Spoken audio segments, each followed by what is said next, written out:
Hello everybody and welcome. I am the Beta Plan and this is Vampire the Masquerade, Coteries of New York by draw distance.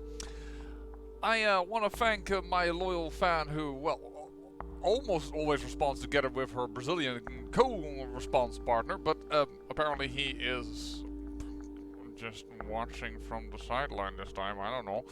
But yeah, I didn't get much response about me being really out of whack the last time that I recorded, so I guess you guys are very forgiving. Or perhaps you're just simply studying from the shadows the frailties of the mind when it comes to seeing a vampire or being a vampire, who knows. Well then, without further ado, let us continue with our third night as Lamar here. She seems preoccupied with something and not in a talkative mood. It's an awkward ride back to the city. This time you arrive at another building, just 2 streets across from your apartment. She brings you upstairs, through a very nice lobby and a luxurious looking hall, into her domain. Please, have a seat. I shall be right with you. That was a little bit more like Helen the Princess than it was of Sophie, but alright. You take in your surroundings. The apartment is like a gallery. An old school smoking room that you've seen in some period piece once, and a nouveau rich living room, meticulously combined together. Apologies. Old habits die hard. Clearly some stick with you even after your death. Better, Sophie. She drags on the cigarette and breathes out. Breathes. How is she doing that actually? Can you do that? Oh yes. You might not know. It takes some practice, but you can keep smoking if you like. Other things too. Experiment, I say, darling. You might surprise yourself. But I do not bring you here to show off. This is where I rest these nights. That door on the back, the bathroom. Similar to yours. I have servants and bodyguards in addition, of course. I brought you here because I need you to trust me. When I told you before what I needed you... No. I want to read I need you on your best behavior, but that's not what states there, and that's why I'm messing up. When I told you before that I needed your best behavior to uphold my good standing with the court, I meant it. But that's not the whole story. I have your interest in mind too, darling. That's why I've given you your own haven, why I'm trying to teach you how to navigate this new reality. But you need to trust me, or else this won't work. You can come here whenever you feel like asking me something. When you're in trouble too. Though, I hope that won't happen often. I would ask you to come here when you wake up tomorrow. I'll have something to discuss with you.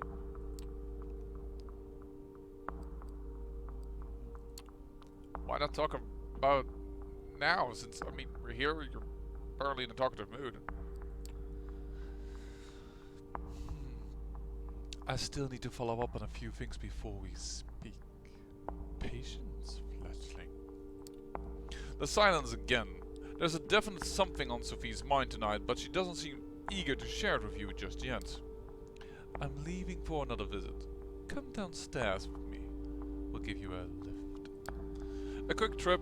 I promise that you'll show up tomorrow, and some polite goodbyes later. You open the door to your haven and gather your thoughts. It's exciting in a way, being dragged deeper and deeper into this secret society and its rules. Whatever Sophie has planned for you, it's bound to teach you more about this thing you have become. You sink into your vampiric sleep with just a sliver of hope. It's a welcome change.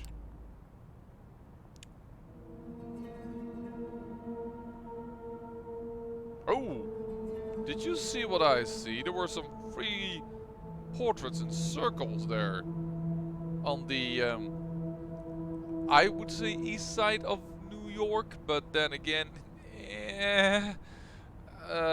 here's going to be a bad thing probably for some people of you. I've never visited New York, so I don't know exactly if the map is indeed north is up, so to speak. Once more, darkness falls upon the city. You wake up, same as you have these past few nights, in a windowless room. As you pry open a reinforced steel door, you look out the window to see, invariably, a sky bereft of sunlight. And then it hits you. The hunger. For a moment you let yourself wonder if there will ever come a night when it's just not there. Given what you've learned thus far, you probably have as much chance of kickstarting your heart with jumper cables. You lock the apartment behind you and head over to Sophie's apartment. You did promise to call on her, might as well not keep the lady waiting. But hey, what else are you gonna do? Call M? She's probably worried, at least she will be when she actually tries to give you a call, which might not happen for a few more weeks, months if she's busy doing press for her new piece. You could try to track down your sire. The sheriff hasn't done all that already. After all, he did buy your painting. There has to be a money trail, right? But even if so, what would you say to him? These thoughts put you in a weird mood. It's a strange sensation to walk the crowded streets, same as you have so many times before, but feeling so disconnected. All these people, you're not one of them. Not anymore. You're a vampire, kindred, and you need to carve your own path in this strange new existence, one way or another. Appropriately enough, you arrive at Sophie's building just as that thought crosses your mind. A quick word with the security guard and you're let into the elevator. Apparently, Miss Langley is expecting you. Of course she is.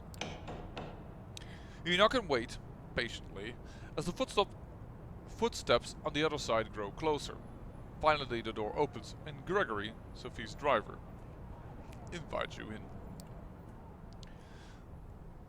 You find the lady herself standing by the window, silhouetted against the city's midnight glow. She stares out, motionless, like a marble statue. I should slow down a little bit. For some reason I have the feeling I am in a hurry, and I know why, because I need to stop recording in like 2 hours. But that's 2 hours! Why am I hurrying? I apologize.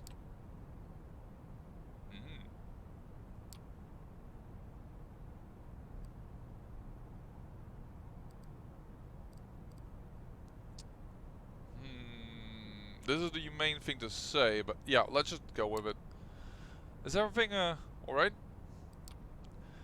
She doesn't react immediately, but seems to snap out of some meditative state, and looks at you with strangely blurry eyes.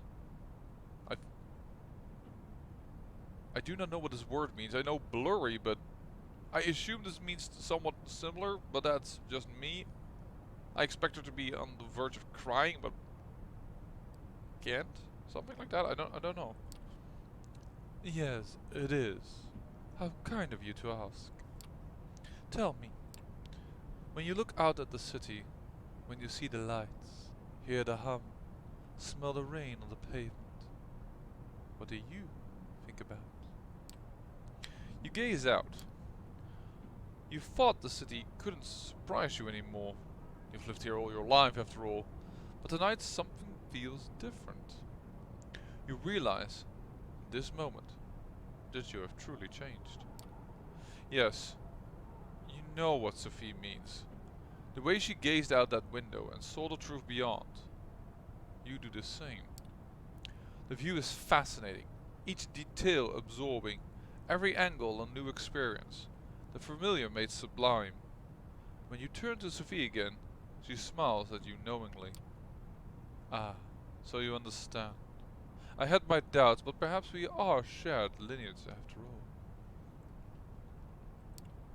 You see, the blood that flows within me is that of Clan Toreador. Oh yeah, I am totally blown away by that fact. There are 13 such bloodlines among us kindred, though that number has been contested in the past. These nights it seems that nothing is certain anymore. The clans have gone by many epithets over the years, but the names used these nights have their roots in medieval times. The original Inquisition, if you can believe it. They used these to categorize us, describe our inherent differences. In time, we adopted them ourselves. Each clan has a uniqueness about it, inescapable. originating from an ancient progenitor, carried from sire to child. For the Toreador, the gift lies in a sensitivity of sorts. We are uniquely attuned to the beauty and ugliness both. We can see either where most cannot. A blessing on most nights, occasionally a curse. The sheriff is of my clan as well, although you'd be hard-pressed to see him as such. Poor Kadir. It breaks my heart to see him in this state. Kadir? I did not indeed expect him to be Toreador.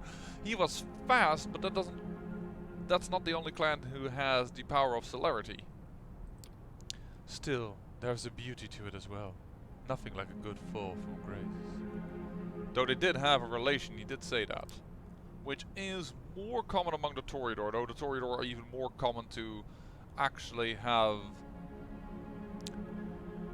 romantic feelings towards a human. I want to call it that, because saying a relation or anything like that is pushing it way too far, because they are, after all, and remain kindred. Try as she might to act playfully, you can tell that she genuinely cares. She lets her gaze wander for a brief moment, but it is quick to regain her composure. There are the Ventru, known for their pride and proclivity to rule over others. The prince represents that clan, and is quite common in our society around the globe. Unless you don't belong to the Camarilla, where the blue blood thinks themselves rulers. The Borgia like to see themselves as preeminent revolutionaries. They call for a universal rebellion, while being slaves to their own temper. We don't discuss the rebel much anymore, not after they've largely broken off with the Camarilla. To think they were philosophers once, long ago. I hope to tell you more about some of the other bloodlines tonight.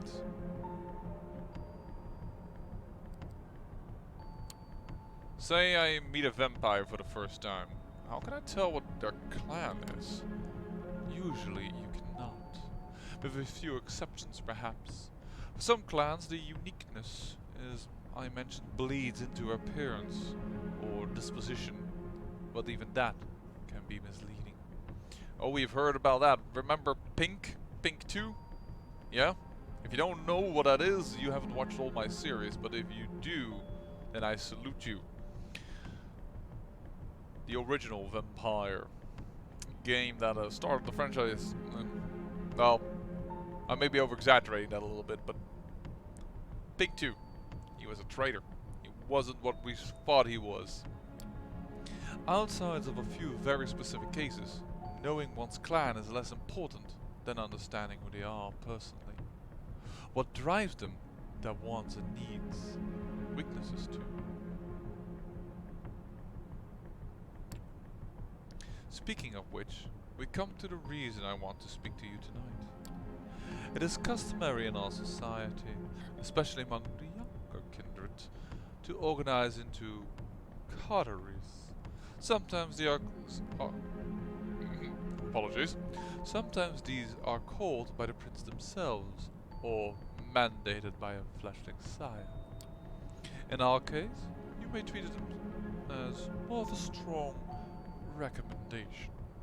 I want you to seek out companions, not only because you need to learn more about our society, but also because it is useful. True friendships are rare among the kindred, but having allies, even temporary ones, is something of a necessity these nights. We might be selfish creatures, but we are drawn to each other nonetheless.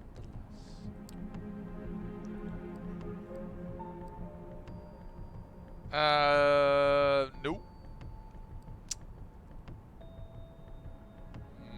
A little too forward. Any suggestions on where I should start looking? I was just about to get to that. She puts on a mysterious smile. I spent some of my precious time last night asking around, pondering potential kindred for you to meet. Came up with a short list of contacts. I hope you'll appreciate the gesture. Forging a partnership with them might offer perspectives and viewpoints that little old me can't provide. Lenses through which you view our kind. They are all members of the Camarilla, of course. More or less.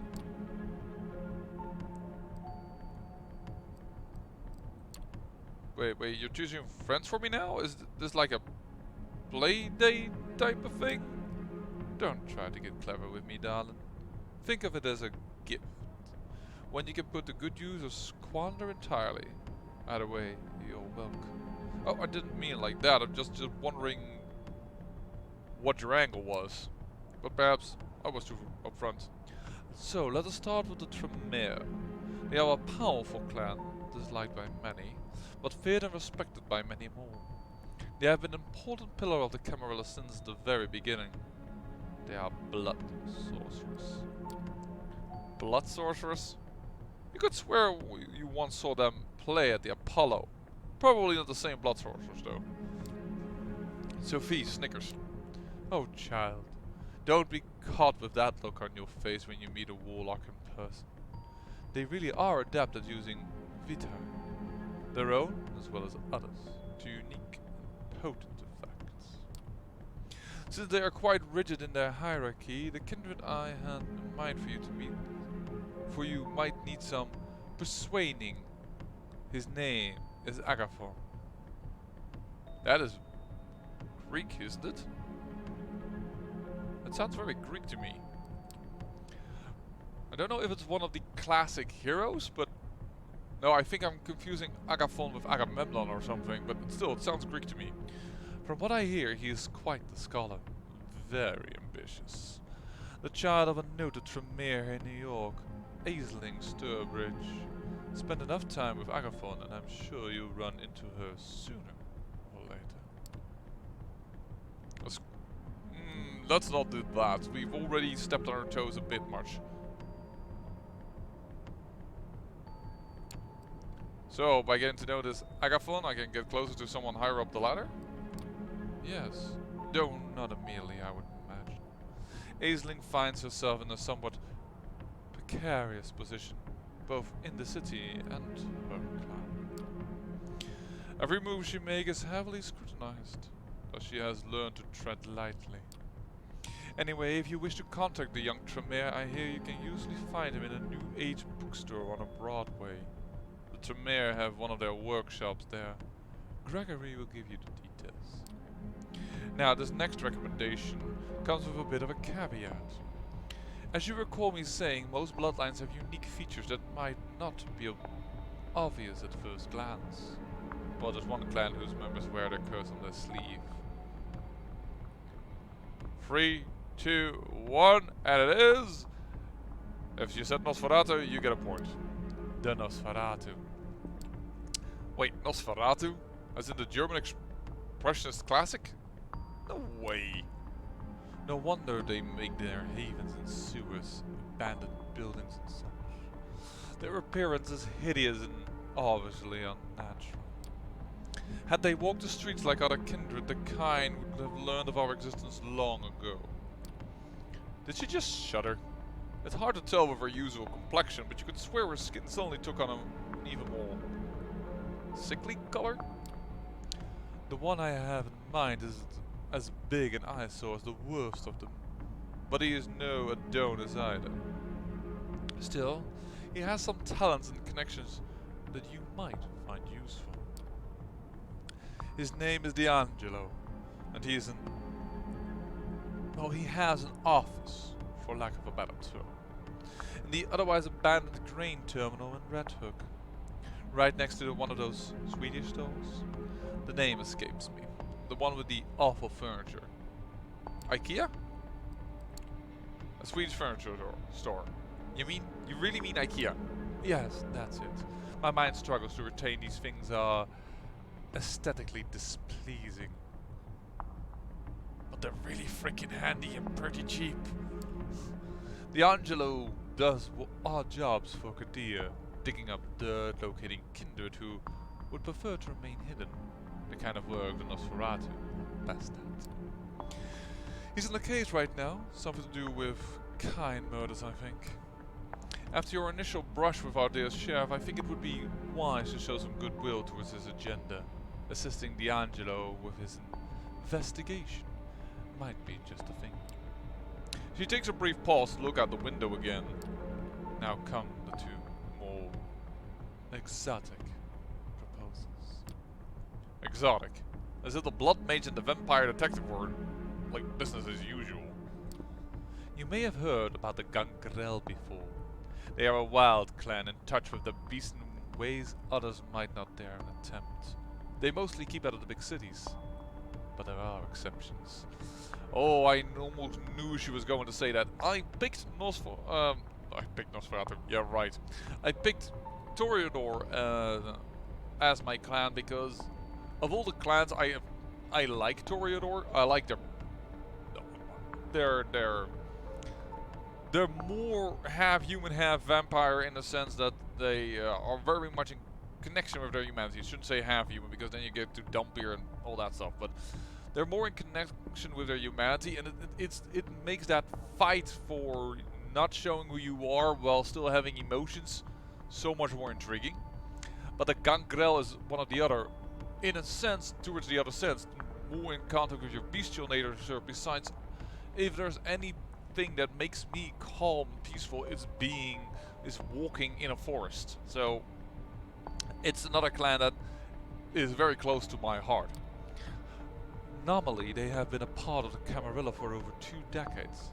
But the one kindred I would like you to meet has a strong, shall we say, familial ties to the sect. Her name is Tamika. Her sire, Jezebel, was instrumental during the Battle of New York back in 1999. The very same battle that cemented the city as a Camarilla domain. Sadly, her achievements have gone largely unrecognized. Tamika and a number of her siblings still reside in the domain they were awarded after the battle, Prospect Park. Jezebel herself left the city some years ago, fed up with being underappreciated. You mentioned siblings? Actually, no, I did not ask that. I did not ask about biological brothers and sisters, but alright, whatever. No, not in a mortal sense. The Gangrel sometimes use the word brood to indicate child beget by the same sire. As you can probably tell, they do take the whole animal motive quite far. I'm not sure how many of them there are, but they are rumored to be a tight-knit group. The Gangrel often act on instinct, so when you meet a Mika or her siblings, be careful not to slight them. They are easily provoked and can hold a grudge for a long time. I speak from experience. So you see, seeking out Tamika could prove quite educational if nothing else. And who knows, perhaps you will find her temperament to be a welcome change of pace. But speaking of a change of pace, I have one last suggestion for you, though it's one I do not make lightly. The kindred who calls herself Hope. She is a Malkavian. Oh yes, that's another clan that everybody loves. Everybody loves the crazy, right? They are a uniquely cursed clan. For centuries, we considered them mad, insane, or unhinged. But those of us who have spent enough time with them come to understand the truth. It's not a sickness, but a unique perception of the world that has them appear to us as unstable. And that perception can prove to be very valuable. Having a Malkavian as your companion might be taxing on the nerves and a true test of patience at times, but their insight and intuition are unrivaled among kindred. As for Hope specifically, she is said to be a recluse, but I have it on good authority that she can currently be found in an internet cafe, I believe it's called, in Lower Manhattan. Gregory has the address. An internet cafe? Really? That's kinda quaint. I really wouldn't know. But since you brought it up, be aware that Camarilla is highly critical of using the internet to communicate. The Second Inquisition made sure of that. Exercise caution when at her haven. Well, I believe that's all of them.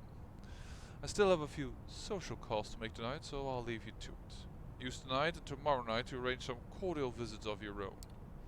I will send Gregory for you as soon as I have further need of your services. Oh, that reminds me, you will need a car. Join us downstairs, won't you, darling? She smiles once more and turns to her driver. He helps her put on her coat, and the three of you leave Sophie's apartment. Sophie points to one of the cars near the building as Gregory hands you the keys. It's a rather inconspicuous compact car. A decent looking, if not luxurious, ride. Stay safe, Lamar. This is your first night alone. Don't let it be your last. As they drive away, it doesn't really sound like a limousine driving off, but alright. As they drive away, you find yourself with more freedom than you've had for the past few nights. A blessing or a burden? Time will tell. With a list of addresses in your hand, you consider your next move. Oh, bloody thing. Who is who? This to me looks like Gangrel. This looks me like the Blood Mage. This is then probably D'Angelo the Bruja, and this will then probably be Hope. Something tells me, if the game is any... It's so cool that they made these main roads look like there's blood flowing through them. I love the art. But yeah, if the game wants to have an incentive to replayability, what they have with the three clans, but I wouldn't be surprised, although the sire will be... No, not the, yeah, the sire will also be different, but the... I assume that the patron will also be different. I assume it's not always going to be Sophia, at least I hope not. But also that you can just pick up 2 people, because you have 2 knights, she says. And for me, as being a Toreador, Gangrel to me also feels like they're close to their emotions. Perhaps not on the side of the humanity and more on the side of the beast. But yeah, as I already said, you kind of expected me. I'm gonna go visit the Gangrel, that's one thing for sure. Now I know Tremere are kind of cool, but also I am an artiste, which makes me think that for some reason me and Malkavi can work better perhaps than stick up your ass Tremere. And Bruja might be a little bit too loosey-goosey on the other end. Let's first at least visit... Oh! I can simply click on them. Sophie mentioned a Gangrel neonate by the name of Tamika, who's made herself a haven in Prospect Park. The Ferals aren't exactly a social bunch, even by the kindred standard, but if you can keep her from clawing your eyes out long enough, she might be persuaded to join you. It's really about joining me. Wait a second, isn't he supposed to be a Nosferatu? I mean, yes, his teeth are crooked and his nose is like ugly, but this is really decent for a Nosferatu. Like, seriously. A recent string of violent killings has the Red Hook district on Brooklyn on edge. Sophia mentioned that Kadir al-Azmai has a secret associate. Yeah, Nosferatu is a Toreador. They just look ugly, man. I mean, I like to help out the sheriff just to keep my own head, but still, I'm gonna go with her. I'm sorry. It's Gangrel. You make your way through the Grand Army Plaza, passing the Soldiers and Sailors Memorial Arc. You can't help but feel a tinge of nostalgia as you picture the place as you've seen it countless times, in broad daylight, teeming with life. Oh, sorry, that was the mic that I hit there. You quickly get over it and pass through the northwest gate into Prospect Park. Looks eerie, huh? The park is its usual maze of unkept foliage and dimly lit alleys. Silence hangs in the air, as it would at this time of night, and there doesn't appear to be any sign of kindred presence. You start to suspect Langley's source fed her a bunch of bullshit, but you're not willing to give up just yet. You take a deep breath, your nostrils fill with the scent of dead leaves and something else. A faint whiff of copper. Too subtle for a human to notice, but your newfound kindred intuition tells you that you're in the right spot. Yeah, these are Tamika's hunting grounds, alright. It's more than a hunch. You can feel it in your veins. Now it's only a matter of finding her. Unless, of course, she finds you first. As you ponder your options, you hear footsteps coming from behind the line of trees. Quick, but evenly paced. Most likely a late night jogger. No vampire would take kindly to you feeding in their domain, but then again, perhaps you could kill two birds with one stone.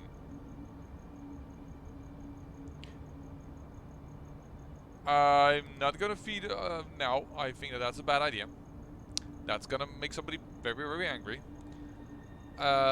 This is just makes me think. Seek out the Gangrel Haven is just going to make me walk around and nothing. I also don't want to use the blood because that's gonna make me go too hungry. But then again, let's walk around the park. I'm just gonna walk around the park because this makes me feel like I'm going too forcefully into her. I think I just clicked on it by accident. Oh well. You head south, delving deeper into the less frequented section of the park. Passing a bubbling stream, oh I like those. You make your way into the ravine. Home to some of the oldest trees in the park, it's the place to go when you want to get away from the crowd and enjoy some one-on-one time with nature. And that's during the day. Is this park really that... Is somebody who's been to New York, is this park really that big that you can get away from the sounds of New York City? I didn't know. I thought Central Park was the thing, but at night it's bound to be a gangrel's delight. Making your way through the brush, you come across a rocky crevice, hidden beneath a wobbly chain-linked fence. You'll leap over the fence in a single bound, trying to land as quietly as kindredly possible. The crevice looks deep enough for you to think twice about jumping in. Instead, you peer into the darkness below, listening intently. In a split second, the air by the side of your head swirls like a vortex. Driven by sheer instinct, you lean back just as 5 fingers-shaped razor cuts through the darkness, missing your face by an inch. A clawed shadow jumps back a few paces, preparing to correct its mistake. You catch a glimpse of the assailant. Looks pretty animalistic, alright, but he's not the one you're looking for. For starters, it's a he. Just as he is about to launch at you, a snarl resounds from the bushes nearby, stopping your foe in their tracks. Out of the shadows emerges a young woman, baring her teeth ever so slightly. She walks over, calmly, her eyes fixed on your assailant. Her presence is enough to make him reconsider attacking you, but not to withdraw completely. He glances over to her, puffing up his chest. Stay out of it, Tam. Smell them first. Tam. How about that? She raises an eyebrow but remains silent. Your compatriot turns back towards you. You shouldn't have come here, pretty boy. I'm gonna fuck you up so bad you'll be wearing your tongue as a fucking necktie. Tamika looks at you expectantly.